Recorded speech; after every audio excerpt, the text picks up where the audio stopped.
There is a particular kind of darkness that lives inside old stone walls.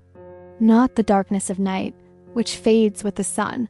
Not the darkness of grief, which softens with years. This is the darkness of abandonment, the kind that settles into a woman's bones when someone who was supposed to stay walks out a door and does not come back. Seraphina Ashford knew that darkness better than most. She had married a king at midnight under a blood moon, in a ceremony she did not fully understand, with vows spoken in a language older than memory. She had given him her hand, her name, and within weeks, without intending to, something far more irreversible, the beginning of a life that was half hers and half his. And then Aldric Voss, king of the Eternal Court, lord of the 7 bloodlines, the most powerful vampire who had walked the earth for 800 years, had left her alone in a cursed castle and disappeared. That was 7 months ago. Now the castle gates are opening for the first time since the night he rode away, and every guard inside Blackthorn Keep is standing at attention, not because they are afraid of their king's return, but because of what he will find when he steps through those doors, because Seraphina is no longer alone. And the being who has kept her company through the long cursed winter is not something the vampire king will forgive. Not when he learns the truth. Not when he discovers what she survived. Not when she tells him, with steady eyes and a voice that no longer trembles, exactly what she did to keep their child alive in the cold heart of a castle where nothing is supposed to live. This is the story of a woman abandoned at the edge of the impossible, and what she became in the silence he left behind. This is the story of a king who thought leaving was protection, and came home to find that the woman he tried to save had grown into something he never expected. Something that terrified him. Something he loved beyond reason. Stay until the end. Because what he finds behind that door is only the beginning of what you need to know. Chapter 1, the morning Aldric Voss told her he was leaving, Seraphina did not cry. She stood at the window of the east tower, watching fog move across the valley below Blackthorn Keep, and she kept her hands folded neatly in front of her because that was the only way to prevent them from shaking. She was 3 months along by then, though she had not yet told him. She had been waiting for the right moment, which in hindsight was perhaps the most painfully human mistake she had ever made. "The conclave has summoned me," he said from somewhere behind her. His voice was what she had first noticed about him, low, unhurried, containing a kind of weight that ordinary sound did not have, as though his words moved through time as well as air. There are disturbances among the bloodlines. Things I cannot explain to you without violating oaths I swore before your grandmother was born. "How long?" she asked. The pause that told her more than any answer would. "I don't know," he said. She turned then. He was standing near the door, already dressed for travel, his dark coat buttoned to the throat, his silver-black hair pulled back from a face that was, by any measure, too beautiful for anything that lived and breathed. But Aldric Voss did not precisely live and breathe, and she had spent the entirety of their 3-month marriage learning the precise shape of that fact. He was not cruel. That was the first thing she had understood about him when the arrangement was made. Arranged was perhaps too gentle a word. Negotiated was closer to accurate, since her father's debt to the Eternal Court had been the opening bid. But Aldric had been unfailingly correct in his treatment of her. He had explained the castle. He had introduced her to the staff. Those who remained after the last curse had driven half of them away. He had given her access to the library, which was larger than her family's entire ancestral home. He had answered her questions about his nature with unusual honesty. He had not, however, touched her with anything resembling warmth until the night of the winter solstice, when a specific old law of the bloodlines had required an heir, and something between them had shifted in a way that neither of them had planned or spoken of since. She had not told him about the child because she did not know what the knowledge would cost him. She did not know if a half-vampire child inside a cursed castle was safe. She did not know if he would be glad or afraid or both. She did not know enough about the Eternal Court's laws to understand whether an heir complicated his position or secured it. She should have told him before he left. She knew that now, standing in the ruins of 7 months of silence. "The castle is cursed," she said, the morning he departed. It was the wrong thing to focus on. There were larger concerns. But it was the one she let herself speak aloud. "The curse is old and stable," he said. "It does not harm residents. It prevents." He stopped. "It creates a boundary. Nothing can enter Blackthorn Keep without permission from the bloodline that owns it. And if something wants to leave..." Something shifted in his expression, just briefly. "Nothing in this castle will harm you, Seraphina." "That is not what I asked."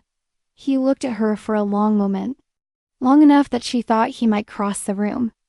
Long enough that the space between them felt like something alive, something that could be crossed if one of them was brave enough to take the first step. He did not cross the room. "I will send word when I am able," he said, and then he walked out. The gates closed behind his procession 40 minutes later. She counted the minutes from the window and did not open again. For 7 months, Blackthorn Keep was sealed. No letters came. No messengers arrived. The ravens she tried to send returned after an hour, confused and ruffled, unable to find a destination. Whatever was happening at the conclave, it was behind walls even birds could not breach. For the first 2 months, Seraphina was angry. For the 3rd and 4th months in the deepening dark of winter, she was frightened.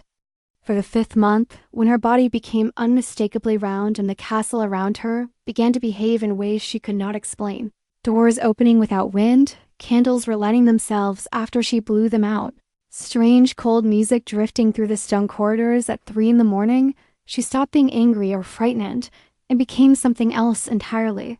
She became determined. The castle had a library. She had access to it.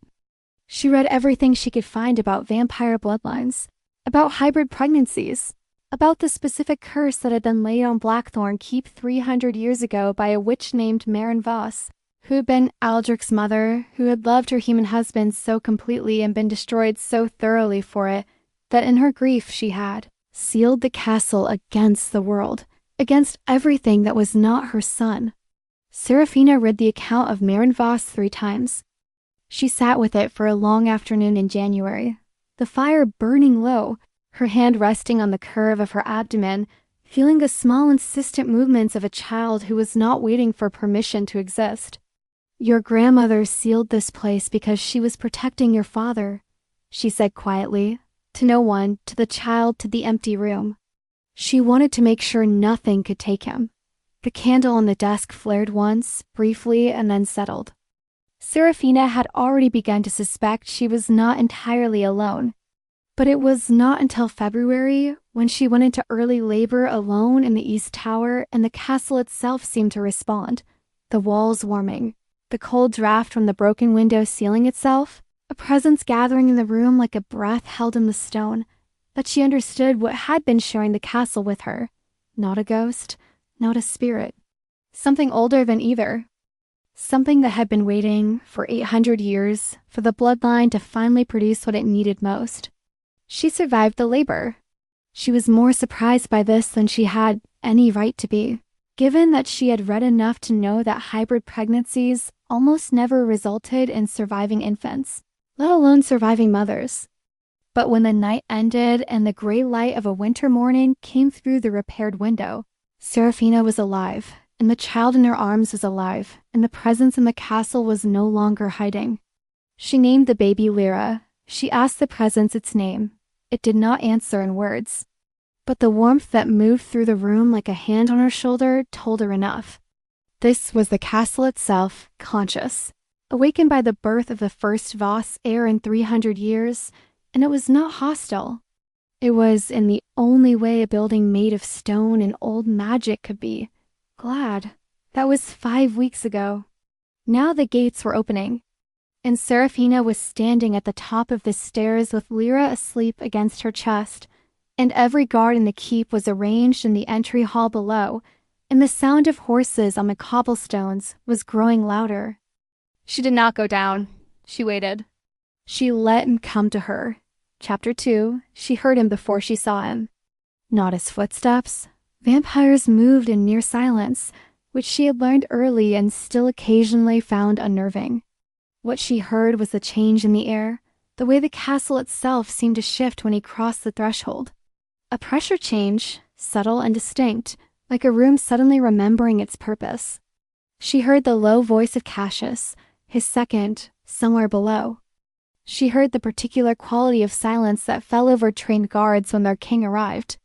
And then she heard something she had not expected. The sound of Aldric Voss stopping at the foot of the grand staircase and not moving. Because he could see her, she had not hidden. She had not put Lyra down. She had stood at the top of the stairs in the gray morning light with the child bundled against her chest and let him look, because she had spent 7 months learning to stop making the mistake of waiting for other people's comfort before speaking her own truth. He was thinner. That was the first thing she noticed, which was remarkable because she would not have believed a vampire could look thinner, having already inhabited a body that seemed sculpted from something more enduring than flesh. But there were shadows under his eyes that had not been there before, and the silver that ran through his dark hair seemed more pronounced, and his posture, which had always been perfect in the manner of a man who had spent centuries being observed, was carrying something new. It looked like exhaustion. It looked like guilt. He stood at the bottom of the staircase and looked up at her, and the expression on his face was one she had no name for, too many things at once, too carefully controlled to read, except for the one element that broke through before he could suppress it. Fear. Pure, undiluted, ancient fear, in the eyes of an 800-year-old king who was not supposed to be capable of it. Then his eyes dropped to Lyra. She watched him understand. It moved through him slowly, like dawn moving across stone. The slight parting of his lips, the stillness that was different from his usual stillness, the way his hands came up from his sides and then stopped, uncertain what to do with themselves. She had never seen his hands uncertain before. Seraphina. Her name and his voice. The only time she had ever heard him sound young. Your Majesty, she said, because the distance between them still felt formal, and formality was the armor she had learned to wear before she learned better ones. You. He stopped. Started again. How long? Lyra is 5 weeks old, she said. She was born in February in the East Tower in a storm without assistance, in a cursed castle whose gates were sealed. Each clause was precise. Each one a stone laid in the space between them. Not to injure, she was too tired for cruelty, but to make certain he understood what the silence had cost. He moved then? Not fast. Not with the inhuman speed she had seen him use once when Cassius had accidentally dropped a lit torch near the library's oldest shelves. He moved like a man who was not entirely certain he had the right.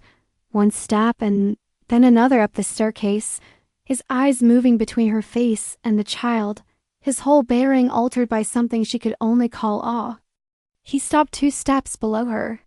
Eye level like that, close enough that she could see the silver striations in his dark eyes, the ones that appeared when he was feeling something he was not saying. May I? He asked.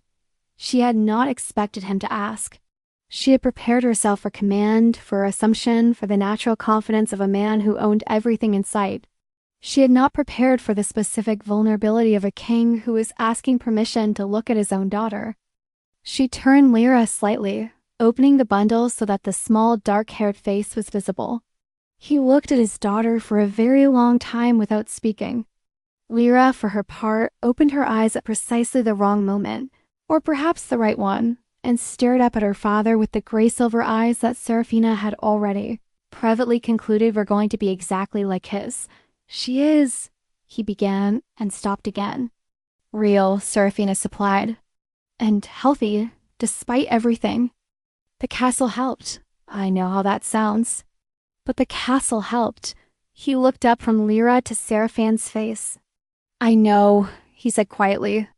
My mother built certain protections into the stone. I believed they would extend to you. That is part of why you thought you could leave me here alone, sealed inside for 7 months, without a single word. Not a question. He received it without flinching, which she respected. Yes, he said. And then, because apparently he had also spent 7 months learning something. I was wrong. She had not expected that either. She adjusted Lyra against her chest and looked at him steadily. Tell me what happened at the conclave. His expression changed, not closed. The change was more specific than that. It was the expression of a man who had been holding a very heavy thing for a very long time and was trying to decide whether he could put it down. Not here, he said. Not in the stairwell. Come down to the study. Let me have tea brought. Let me have tea brought. Real tea, not the dreadful dried herbs Mrs. Aldmore keeps in the cellar. I'll have Cassius. Aldric. He stopped. Real tea can wait, she said. Whatever happened at the conclave cannot. Because I have been in this castle for 7 months reading every book in your library, and I have found references to something called the right of succession, and I have read the passages about what triggers it, and I have read what the bloodline law says must happen when an heir is confirmed, and I need you to tell me now whether any of that is the reason you came back. The silence that followed had a texture. He looked at her with those silver-streaked eyes for a moment that stretched well past comfortable, and in the quality of his silence she read the answer before he gave it. Cassius, he said, without raising his voice, knowing his second was at the bottom of the stairs. Leave us. She heard footsteps retreating. The hall emptied. Aldric looked back at her, and for the first time since she had known him, he looked something close to uncertain about how to begin. The conclave did not summon me, he said. I called the conclave because I had received information 3 months after our marriage that there was a faction within the 7 bloodlines that had learned about you. That had decided a human bride was an insult to the bloodline laws. That had decided the way to force me to annul the marriage and take a proper vampire consort was to... He stopped. The word he did not say sat between them like something cold. To what? She asked. To come here, he said, while I was present, and make the decision for me. The world did not stop. The castle did not shift. Lyra made a small sound against her chest, the particular contented sound she made when she was slipping back into sleep. Seraphina held very still. You left, she said carefully, to draw them away from me. I sealed the gates behind me, he said. Nothing of the Eternal Court can breach Blackthorn Keep without bloodline permission. The curse my mother wove is absolute. As long as you were inside and the gates were sealed, they could not reach you. I was the threat they wanted. I took that threat away from you. And the 7 months. The conclave took 3 months to convene. The negotiations, the arguments, the challenges, the ancient laws they invoked, and the older ones I countered with, took 4 more. I cannot send word because any communication between here and the conclave would have confirmed exactly where you were and what you were to me. He paused, which I could not allow them to know. Seraphina breathed slowly. She was trying to be fair. She was trying to hold the whole truth at once, the fact that he had made a choice that kept her safe, and the fact that he had made that choice without telling her. Without trusting her with the danger, without giving her the chance to decide anything for herself. I would have stayed, she said. If you had told me the truth. I know, he said. Then why didn't you tell me? Another pause. This one smaller, more honest. Because you might have insisted on leaving, he said, and I would not have been able to refuse you. And refusing you was the only thing I could not afford. She looked at him for a long moment. Then she said, Aldric, there is something I need to tell you about what happened inside this castle while you were gone. And some of it is going to be difficult to hear. His eyes sharpened. The king was back suddenly, beneath the man. What happened? The castle is awake, she said. Not in the way I think you mean.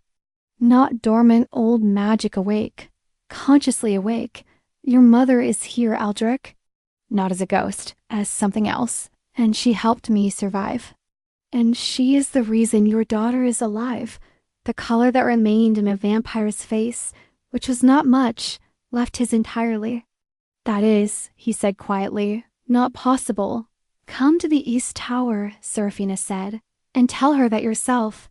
Chapter 3, the East Tower was where it had begun.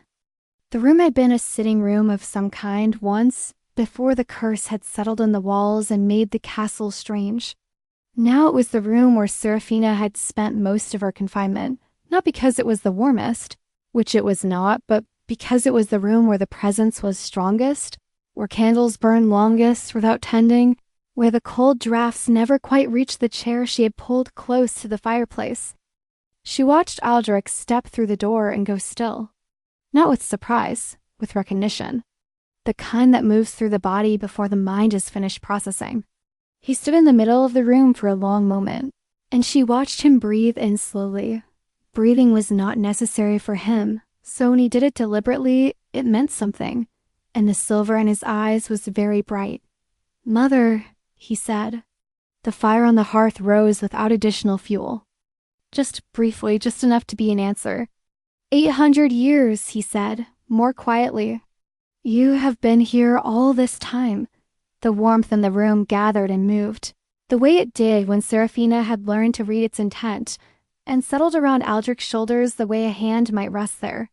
He closed his eyes, only for a moment. Then he opened them and looked at Seraphina. "She is bound to the castle," he said. "She wove herself into the stone when she died. I always knew the castle was more than old magic. I did not know she was still coherent. His jaw was tight. She did not tell me she was going to do this. When I left her, I left for one season, and when I returned, she was gone and the castle was different. How long ago? 300 years. His voice was very controlled. I have been living in her sacrifice for 300 years without knowing she chose it. Seraphina looked at him carefully. There were a great many things she could say about what it meant to sacrifice oneself for someone who did not know it was happening, about the love and the presumption both contained in that choice. But this was not the moment, and she was still learning when to speak and when to let a man carry a revelation at his own pace. "She helped me during the labor," Seraphina said instead. The room warmed. The broken window sealed itself. I was losing too much blood and the cold had become very bad, and the presence, it was very specific about what I needed to do. I don't know how else to say it. She was directing me. He looked at her. "You were alone." "I was not alone," she said, and let the precision of that sit. Something shifted in his face. "I should have been here." "Yes," she said. "You should have." He sat down then in the chair beside the fire that Seraphina thought of as hers, though she did not say so, and he looked at his hands for a moment. "Is the child," he began, and she saw him choose his words carefully. "Is Lyra affected by the castle's magic?" "I don't know yet," she said honestly. "She is healthy, she feeds well. She sleeps at night, which I'm told is not guaranteed with infants, and is apparently miraculous with hybrids. Her eyes are your eyes. She makes the same expression you make when you are thinking about something you are not going to say." She paused. "I do not know yet what she inherited from you that is not visible. I have been watching. She should have a physician. From the bloodlines. Someone who understands hybrid." "She should," Seraphina agreed. "Which means the gates need to stay open now. Which means the people who wanted to harm me while you were gone may find it easier to reach us." He looked up. "I know," she said. "I read the bloodline law about heirs. I know that the birth of a confirmed hybrid changes the political situation with the conclave. I know that some factions will see Lyra as leverage, and others will see her as a threat, and others will see her as the reason they should finally eliminate the human bride before she breeds further complications." She paused. "I need you to tell me what you actually plan to do. Not what you plan to do to protect me. What you plan to do with me. Those are different things." He was very still. "What do you mean?" he asked. "I mean," she said, "that I will not be sealed in another castle. I will not be managed. I will not be kept in pleasant captivity for my own protection while you make decisions about my life and my daughter's life in rooms I am not allowed to enter. I need information. I need access. I need to know when there is danger so I can prepare for it rather than survive it alone." She had not planned that speech. It had lived somewhere in her chest for 7 months, and had simply walked out through her mouth the moment it recognized the right moment. Aldric looked at her for a very long time. Then he said quietly, "You are different. I had 7 months to become myself," she said. "You left me alone with your mother's library, and your mother's ghost, and your daughter growing inside me in a cursed castle. I became everything I needed to become. I am sorry if it is inconvenient." The ghost of something crossed his face. Not amusement exactly, closer to wonder. "It is not inconvenient," he said. "It is." He stopped. "You are extraordinary, Seraphina." "I know," she said. "Now tell me about the faction that wants me dead. All of it. From the beginning," he told her. It took 2 hours, and a great deal of the story was worse than she had expected. The faction was called the Purists, an old wing of the Eternal Court that had existed long before Aldric's reign, which had grown more powerful in the last century as the bloodlines grew more concerned about dilution, about hybrids, about the gradual erosion of pure vampiric power. They had been opposed to the arrangement with Seraphine's family from the beginning. They had sent agents to intercept her on the way to Blackthorn Keep. Aldric had redirected the route without telling her why. 3 months into their marriage, the Purists had made their intention explicit. They had sent Aldric a formal challenge under the old bloodline law, a law so ancient most of the court had forgotten it existed, that allowed them to demand the king dissolve an impure union and face a trial of lineage. If you lost the trial, they could annul the marriage by force. If they annulled the marriage while Seraphina was carrying his child, the old law said the child belonged to the bloodline, not the mother. She heard this and kept her face very still. "They could take Lyra," she said. "Under the old law, yes." The conclave refused to invoke that provision. There are enough moderates in the court to prevent the Purists from using the most extreme measures, but the trial itself, the trial is still pending. "I bought time at the conclave. I did not end it." "What ends it?" He looked at her steadily. "If I present Lyra to the full court as my recognized heir, if I invoke the right of succession formally before the entire bloodline, and she is accepted, the Purists lose the legal standing to challenge the marriage. A recognized heir supersedes the lineage trial. And if she is not accepted?" Silence. "How likely is that?" Seraphina asked. "I don't know," he said, and she could hear in those 3 words the full weight of what it meant for a man like Aldric Voss to not know something. The court has not accepted a hybrid heir in recorded history. Has there ever been one? There have been hybrid children before. They have not been presented to the court. She understood what that meant. She did not ask him to say it. "Then we need to prepare," she said. "When is the earliest we can travel?" "Lyra is 5 weeks old." "I know how old my daughter is," she said. "When can we travel?" He looked at her with those strange silver eyes, and something in his expression shifted, moved past surprise, past admiration into something quieter and more private that she did not yet know how to name. 8 weeks, he said. "No earlier, 8 weeks, she agreed. "That gives me time to read every bloodline law in your library that pertains to hybrid rights and the right of succession. I suggest you spend that time telling me everything about the court that you think I do not need to know." He almost smiled. Not quite, but almost. "As you wish," he said. She stood, settling Lyra more securely against her chest, and moved toward the door. She stopped in the doorway and looked back at him, still seated in her chair by the fire. "Aldric," she said. "Yes, I am glad you came back." She left before he could answer. But she heard the sound he made, not quite a breath, not quite a word. Something caught between them, and she carried it with her down the corridor, small and warm and complicated, the first voluntary softness either of them had offered the other. In the east tower, behind her, the fire burned very bright. Chapter 4. The Eternal Court was held in the city of Vale, not the name on human maps, but the name the bloodlines used, a city that existed in a pocket of old geography, caught between the physical world and whatever lay behind the last membrane of the night. Seraphina had read descriptions of it in the library. She had told herself she was prepared. She was not prepared. It was built in a style that predated every human architectural tradition she knew. Towers of black glass and pale stone rising without apparent concern for gravity. Bridges spanning spaces too wide to cross on foot. And a court at its center that was less a building than a statement.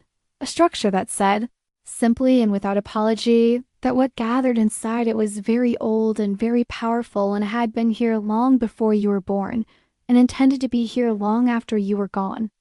They arrived at night, which was not a courtesy to the court. It was a necessity. Lyra, 8 weeks old and already displaying an unfortunate tendency to hiss quietly at direct sunlight, had made it clear on the first morning of travel that the carriage curtains were not optional. She hisses, Seraphina said, to no one in particular, watching her daughter express her opinion of a thin stripe of afternoon light that had found the gap in the curtain. I hissed until I was 40, Aldric said, from the opposite seat. You did not. I did. My mother was apparently very patient. Seraphina looked at him. In the 8 weeks of preparation at Blackthorn Keep, something between them had changed in the slow and stubborn way that real things change, not suddenly, not dramatically, but with the accumulated weight of shared meals and shared libraries and shared evenings in which she told her about the bloodlines, and she asked questions that made him pause and rethink things he had assumed for centuries. He had started touching her hair once, when she fell asleep in the library chair at 2 in the morning, and then stopped himself before she was fully awake. She had pretended not to notice. They both knew she had noticed. This was where they were, somewhere between the formal arrangement that had brought them together but something with the shape of one. The court convened at midnight. The chamber was enormous, lit by pale blue fire and wall sconces that cast no shadows, which Seraphina found profoundly unsettling. The 7 bloodlines filled the tiers on either side of a central floor. Hundreds of vampires, ancient and composed and dressed in the colors of their houses. Watching her walk in beside, Aldric with the particular expressionless assessment of creatures who had watched a great many things arrive and not been impressed by most of them. She had dressed carefully, not in the style she had come with, the modest human fashions of her father's household. She was wearing black, deep and formal, and the only color was the silver at her wrist. A bracelet Aldric had given her 2 weeks ago with a studied casualness that had not fooled either of them. A thin band engraved with the Voss bloodline sigil, which was as close as he had come to a public declaration that she was not a guest in his world. Lyra she carried against her chest, wrapped in deep blue, eyes open and curious, already displaying a disconcerting awareness of the room. The chief archon of the conclave, an ancient vampire named Elisara, who gave the impression of having been old when Rome was young, stood at the head of the chamber. Aldric Voss, king of the eternal court, she said, her voice carrying without apparent effort. You have called the right of succession. Present your heir. The silence in the chamber was extraordinary. Not the silence of an empty space, but the silence of 1,000 held breaths. Aldric moved forward. Seraphina moved with him because she had decided before they arrived that she would stand beside him, not behind him. And she had told him this, and he had said, after a pause that lasted almost long enough to be an argument, fine. I present Lyra Voss, Aldric said, daughter of my blood, born in Blackthorn Keep under the protection of the bloodline, recognized by the magic of the castle itself. One invoked the right of succession and asked the court's acknowledgement. Elisara looked at the child with eyes that had seen 8 centuries. Then she looked at Seraphina. The mother, she said, not a question, not a greeting, an inventory. Seraphina Voss. Seraphina said, because she had decided she was going to use that name publicly before anyone could debate whether she had the right to it. Something moved through the chamber, not sound, more like a shift in pressure. And then it happened. From the second tier on the right side of the chamber, a man rose. He was not as old as Elisara, perhaps 300 years, the kind of age that looked 35 in the face and carried 4 centuries in the eyes. He was beautiful in the bloodline way, pale and contained, dressed in the deep red of the purest faction. I invoke the right of challenge, he said. Aldric's posture changed. Not outwardly. Outwardly, he was perfectly still, perfectly composed. But she could feel it, the way she had learned to feel his reactions, the fine tension that moved through him when something threatened what he was responsible for. Lord Dravith, he said, and his voice was quiet enough that it was more frightening than if he had shouted. On what grounds? On the grounds, Dravith said, descending to the chamber floor with unhurried confidence, that the child presented is not of sufficient bloodline purity to qualify for the right, that the human mother's presence in the Eternal Court is a violation of the Exclusion Compact of 1347, and, he paused, and his eyes moved to Seraphina with the kind of deliberate disrespect that required practice, on the grounds that I hold documentary evidence that the union between Aldric Voss and the human. Not loudly, vampires did not shout, but the sound that filled the space was the sound of 800 years of old law being invoked and disputed and deployed in the space of a single moment. And Seraphina stood in the center of it with her daughter in her arms, and her spine very straight in thought, very clearly. He prepared for this. Dravith prepared for this. He is not doing this to challenge the right. He is doing this to humiliate us into withdrawal. She looked at Aldric. His jaw was set. His eyes were silver bright with something controlled and dangerous. She looked at Dravith, and she made a decision. Lord Dravith, she said, clearly and without particular aggression. The chamber quieted not because she was powerful, but because a human woman speaking in the formal proceedings of the Eternal Court was unusual enough to be startling. I would like to understand the specific document you are referencing. The debt arrangement between my father's household and the Voss bloodline. Would you be willing to state its terms in full for the record of this proceeding? Dravith's eyes moved to her with irritation. I hardly think the human. I am the subject of the claim, she said. The third law allows the subject of a claim to request full disclosure of the evidence. I believe. I may have the citation wrong. I have only had the Bloodline Law Library for 8 months, but I am reasonably confident. She looked at Elisara. Archon, am I correct? Elisara looked at her with something that was not quite expressionless. You are correct, she said. Article 7 of the third law allows it. Dravith's composure did not crack, but it tightened. The document is a debt record from. I know what the document says, Seraphina said. I have seen my father's debt records. I know the amount. I know the terms. I know the arrangement by which I came to be here. She paused. What I would like the court to understand is that a coerced arrangement becomes a great deal more complicated. To categorize when the party who was coerced has subsequently borne a child, lived for 7 months in the bloodline's ancestral seat, been recognized by the castle's own magic, and has chosen, with full knowledge of the alternative, to remain. She looked at Dravith directly. I am not here because I was traded. I am here because I stayed. Those are different things. The silence that followed was a different quality than the one before. Aldric was looking at her. She did not look back at him. She kept her eyes on Dravith, who was recalculating. A human woman's testimony, he said, does not, Archon, said a voice from the upper tier. An older woman, ancient, her white hair pinned with black stones, standing with the stillness of someone who had not spoken in a century, and chose to speak now carefully. I am Lady Vesna. I've sat in this court for 600 years. I've seen the right of succession invoked 9 times. I've seen it challenged on grounds of impurity 4 times. I have never in 6 centuries seen a hybrid child born inside Blackthorn Keep, acknowledged by the castle's own magic, and presented with full bloodline protocol. She paused. Nor have I ever seen a human woman cite Article 7 in less than a minute and know she had the right citation. Another pause. Where it can be examined in full without polluting the right. Another silence. Then Elisara turned to the chamber and said, in a voice that closed arguments, the challenge is tabled. We proceed with the right. Seraphina let out a breath slowly. She felt Aldric's hand close around hers. Briefly, His fingers interlaced with hers for a moment that lasted less than 5 seconds, and then he let go, because they were in public and 5 seconds was perhaps already more than the Eternal Court had ever seen from him. She looked at him then.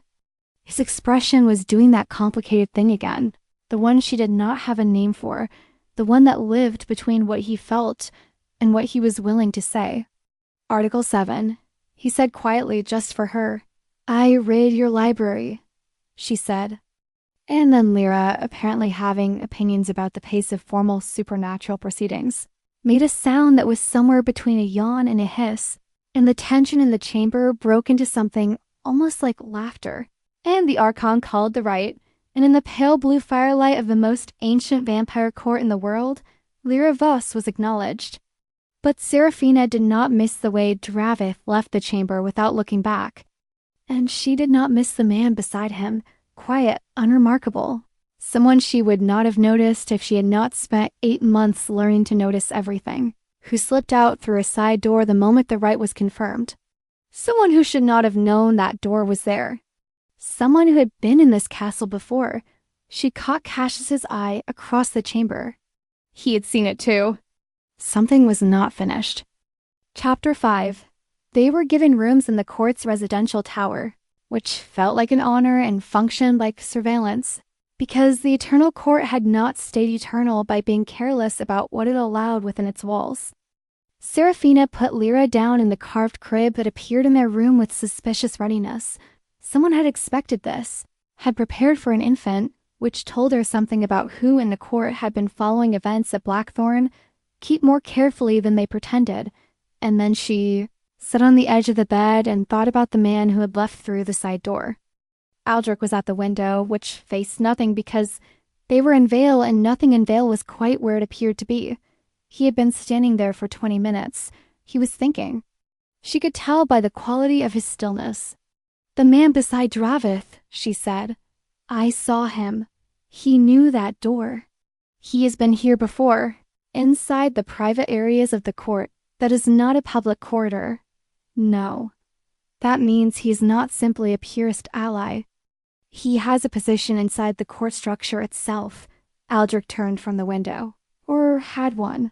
She looked at him. Who did you lose, Aldric? When you went to the conclave? Who was with you and is not with you now? He was very still. There were 3 deaths at the conclave during the proceedings, he said. I told you about 2 of them. The third, I was told it was a challenge duel. An internal matter within the Crestfall bloodline. I accepted that explanation. But you didn't believe it. I found it convenient to believe it, he said, and the honesty in that was the kind that cost something. Because the alternative was that someone inside my own court engineered a death to remove a moderate voice from the proceedings at the precise moment the purist faction needed the vote to swing. And Cassius? Cassius has been with me for 200 years, Aldric said, with a certainty that was not defensive. He's not the leak. I know. I was not suggesting Cassius. I was going to say that Cassius saw the man leave the chamber tonight, same as I did. He will have a name by morning. Aldric looked at her. How do you know what Cassius saw? Because I have spent 8 months learning to read the people in your household, and Cassius is not subtle when he's cataloging a threat. He gets a very specific expression around the eyes. She paused. Also, I sent him a look before we left the chamber, and he gave me a very small nod. Something happened in Aldric's face. Something she had been watching build for 8 months, and had not quite been able to name, and was naming now for the first time. He was falling in love with her. Not arrived, not completed, but actively happening the way a house settles in a storm, shifting into a shape it had always been meant to hold. When did you learn to do that? He asked. Do what? All of it, he said. The Article 7 citation. The look at Cassius. The way you spoke to Dravith without anger. You were never when I left, you were. He stopped himself. I don't mean that as a diminishment. I know, she said. I was frightened when you left. I had been frightened for a long time before that. I come from a family that used my fear to make me manageable. The castle took all of that away. She looked at him steadily. Being alone, genuinely alone, sealed inside, not knowing if anyone was coming, it either breaks you or it clarifies you. I had Lyra growing inside me. I could not afford to be broken, so I got clear. He crossed the room, slowly with that uncertainty in his hands that she had only seen twice before, and stood in front of her. I need to tell you something, he said. Then tell me. The purists challenge the marriage on grounds of coercion, he said. They are not entirely wrong. The arrangement was made under conditions that the debt your father owed gave me leverage I should not have used. He paused. I believed at the time that I was managing a political necessity, a human alliance. Someone who would not complicate the bloodline dynamics. He stopped. I was not thinking about what it cost you. No, she agreed. You weren't. I am thinking about it now. I know. I would like... He paused again, and she realized with a sudden quiet wonder that she had never seen him struggle for words before. He was 800 years old, and he was standing in front of her struggling for words. I would like to ask if you would be willing for something closer to a real marriage, not a renegotiation of the original terms. The original terms were inadequate, and I am aware of that, a genuine offer, with the understanding that you have the full right to refuse, and the refusal would change nothing about your position as Lyra's mother or your rights within the bloodline. She looked at him for a long moment. Aldric, she said. Yes, you are terrible at this. The expression that crossed his face was the closest thing to embarrass she had ever seen on him. I am aware, he said. 800 years and I have apparently managed to avoid this specific practice. You are asking me, she said carefully, whether I want to be your wife in truth. Not an arrangement, yes. And you are asking that now, here, in the court of the eternal bloodlines. The knight or daughter was acknowledged. After I cited Article 7 and told Dravith to his face what I thought of his challenge, while we are both aware there is a spy in the court who has not yet shown their hand, the timing is, he began. Perfect, actually, she said. Because nothing in our relationship has ever happened at a convenient time, and I've come to think that might be who we are. He was very still.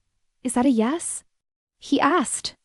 It is a yes, she said, with the condition that you never again make a decision about my safety or my future without telling me the relevant information first. Whatever you think, I cannot handle. Whatever you think will frighten me. I get to decide what I can handle. That is not negotiable. Agreed, he said, without hesitation, which told her he had already decided this before he asked. She stood up from the bed and was suddenly very close to him, close enough to see the silver moving in his eyes like starlight in water, and she thought that she would probably spend a great many years still learning the precise shape of this man, this impossible ancient creature who was trying, imperfectly and sincerely, to be worthy of something he had not expected to want. He raised one hand and touched her face, the side of her jaw, just the edges of his fingers, that careful restraint she had learned to recognize as the way he touched things he was afraid of damaging, and she turned her cheek into it. Seraphina, he said. I know, she said. I know. He kissed her like someone who had been waiting a very long time and had not known that was what he was doing. In the crib beside them, Lyra made a small, satisfied sound, as though she had been waiting for this resolution and found it acceptable. And the door to the corridor, which was supposed to be locked, swung silently open, not with wind, not with accident, with intent.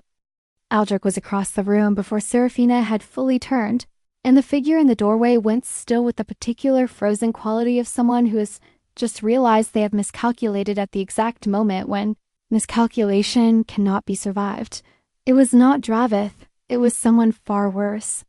It was Cassius. His face was wrong. Pale in a way that went deeper than vampire pallor, a specific gray of someone who has been carrying something for a very long time, and is now too tired to carry it further. He was not holding a weapon. He was holding a letter sealed in deep red. Cassius, Aldric said. His voice was something Seraphina had never heard from him. Not rage, worse than rage. The sound of a betrayal so profound it had not finished arriving. "I did not know about Lyra," Cassius said. "I swear to you." "I did not know she was coming. I would not have." He stopped. "I cannot make this better." "I know that." "How long?" Aldric said. 6 years. 6 years. Seraphina watched that land on Aldric and understood in the specific way she had learned to understand him. But this was not simply a political betrayal. 2 centuries of loyalty and trust, 6 years of slow erosion by something or someone with enough leverage to turn it. "What did they offer you?" Aldric asked. Cassius looked at him with eyes that held something she recognized. The same exhaustion she had learned in her father's house. The exhaustion of a person who has been afraid for so long they have forgotten what it felt like before. "My brother is in the Conclave's deep cells," Cassius said. "He challenged the purest doctrine publicly, 15 years ago before I knew how dangerous it was. They took him and they have kept him, and the price for his life has been information." The silence stretched. "What have you told them?" Aldric said. "Nothing that killed anyone," Cassius said. "Nothing that would have directly harmed you or yours. I arranged for certain routes to be changed, certain messengers to be delayed. The Conclave proceedings. I fed them information about your strategy, not your position.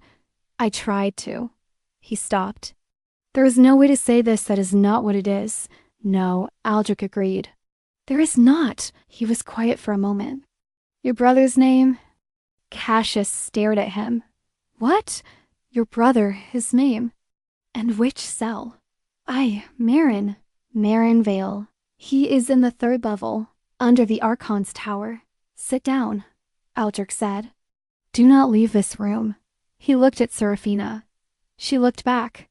"Draveth does not know Cassius came to you," she said, "or Cassius would not be alive. He came to you himself, which means he made a choice tonight." "He made a choice," Aldric agreed. "Then there may still be a way to use that." He looked at her with those silver eyes, and this time the thing in his expression was absolutely clear.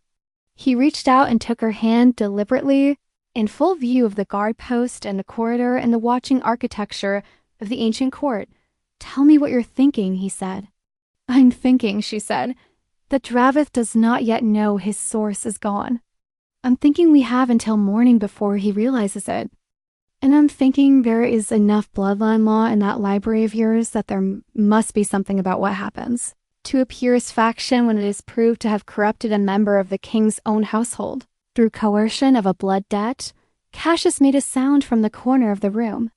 "Article 42, he said quietly.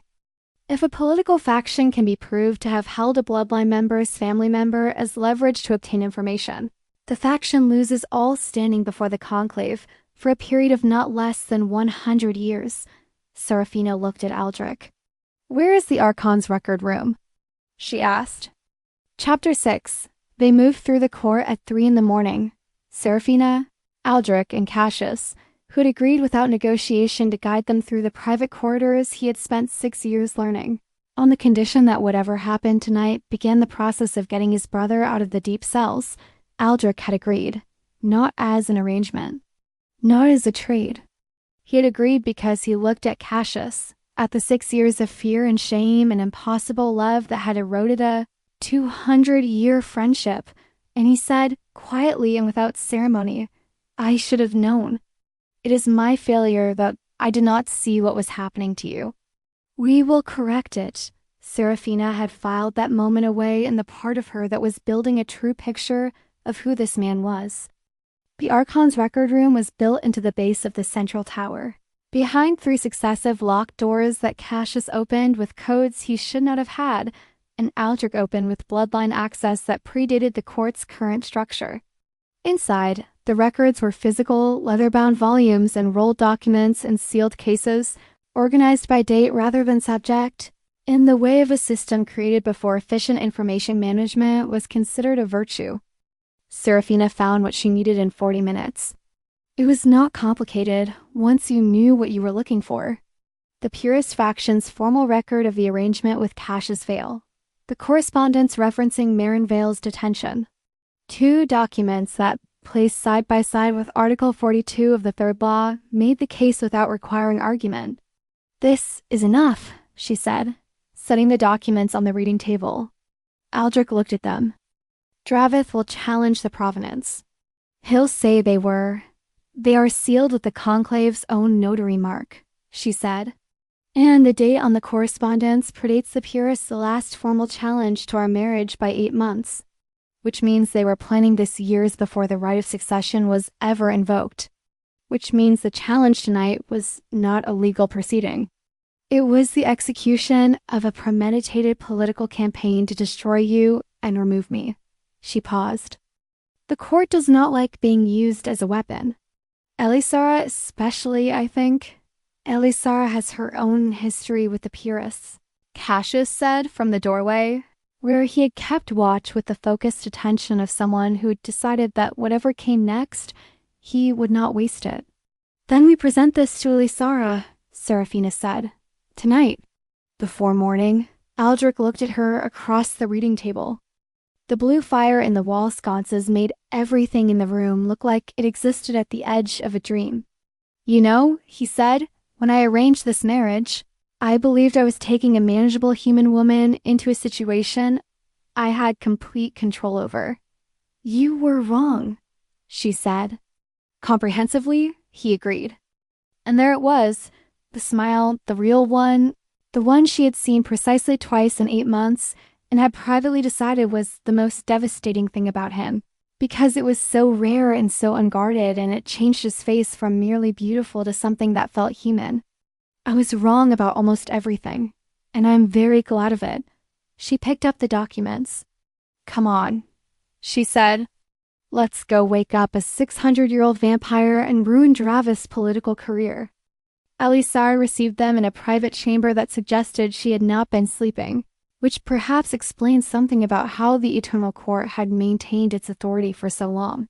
She listened without interruption while Aldric laid out the evidence. Cassius gave his account with the unflinching accuracy of someone who had decided that the only remaining debt he owed was the truth. She examined the documents twice. Then she sat for a moment with her hands folded and her eyes on something none of them could see. "Article 42 has not been invoked in 300 years, she said finally. "No," Aldric said. "Dravith will attempt to have the documents challenged." "He may attempt that," Seraphina said.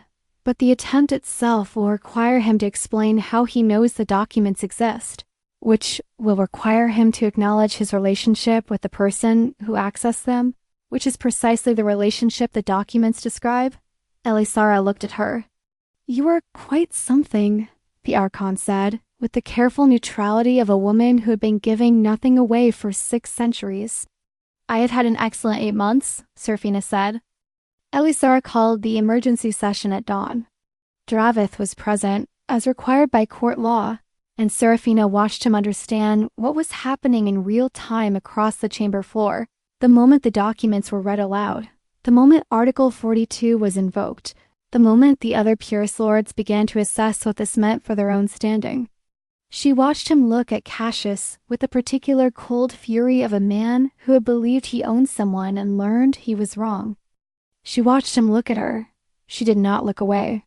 She'd been looked at like that before in her father's house. She had learned to find it informative rather than frightening.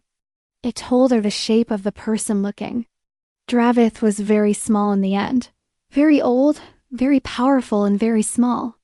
The vote was not unanimous, but it was decisive.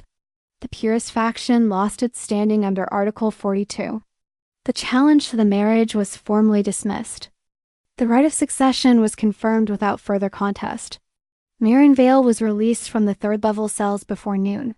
He was thinner than his brother and quieter, with the particular stillness of someone who had spent 15 years in a small space learning not to take up room.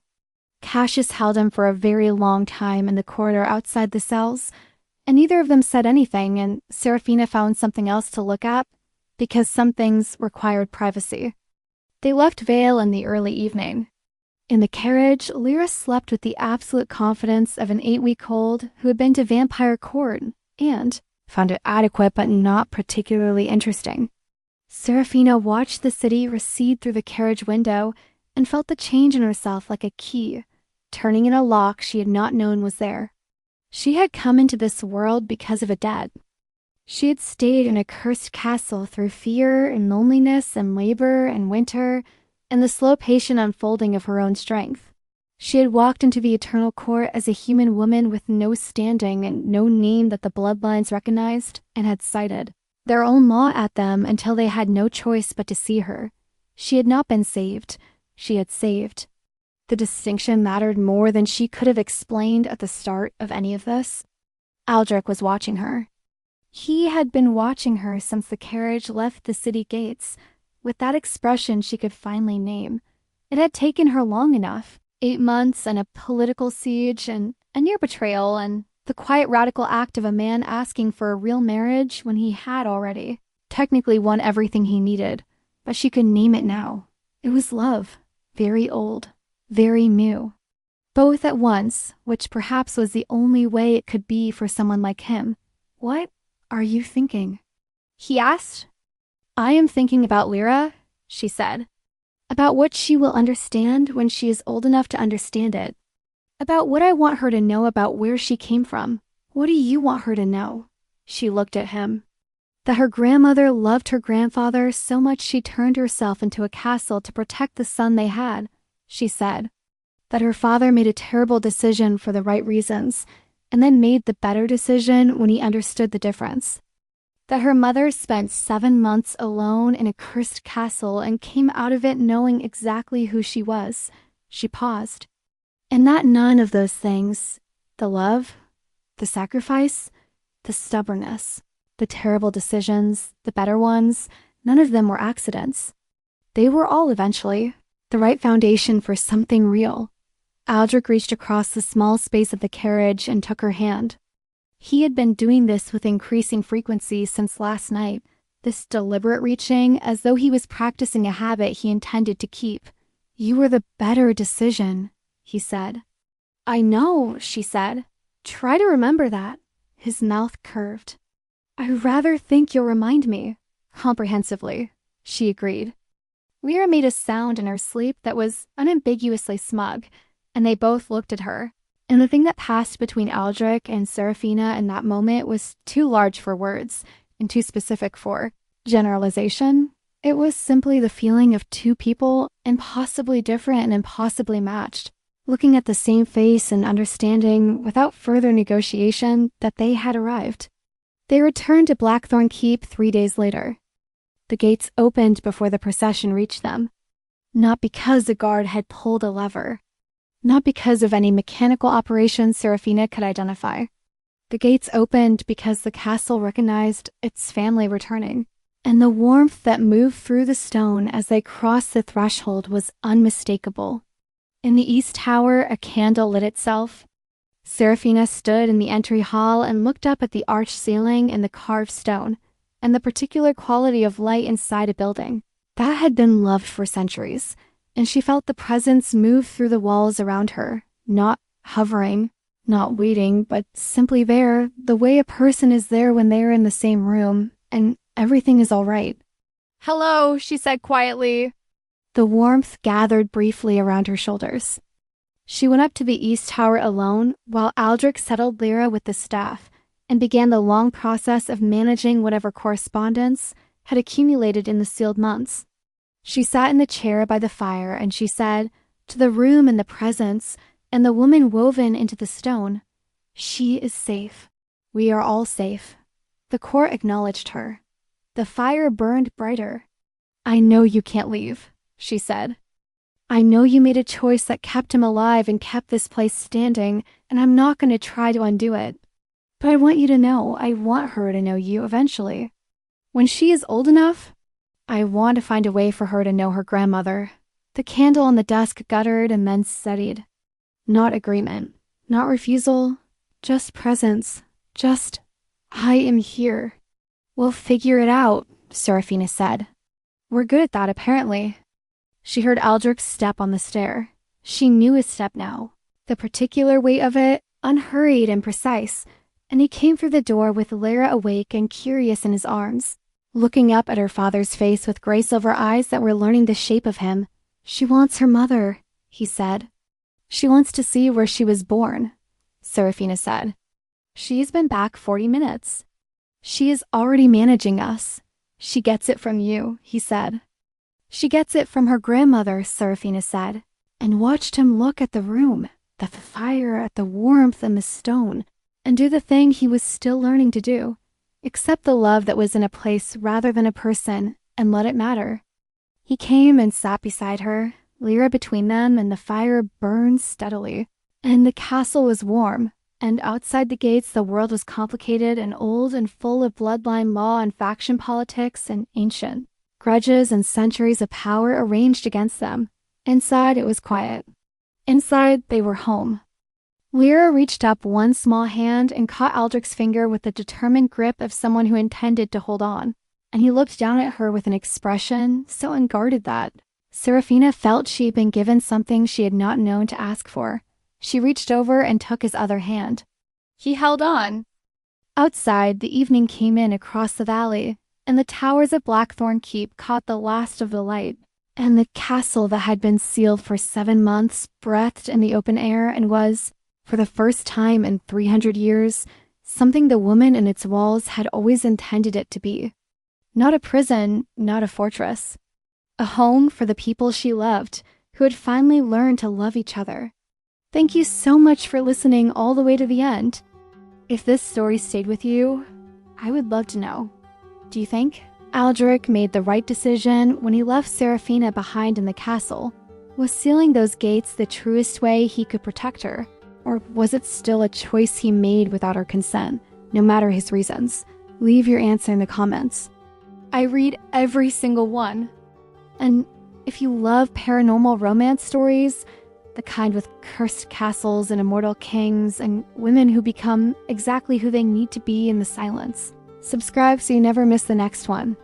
The next story is already coming, and I promise, the secrets are even darker and the love is even harder to resist.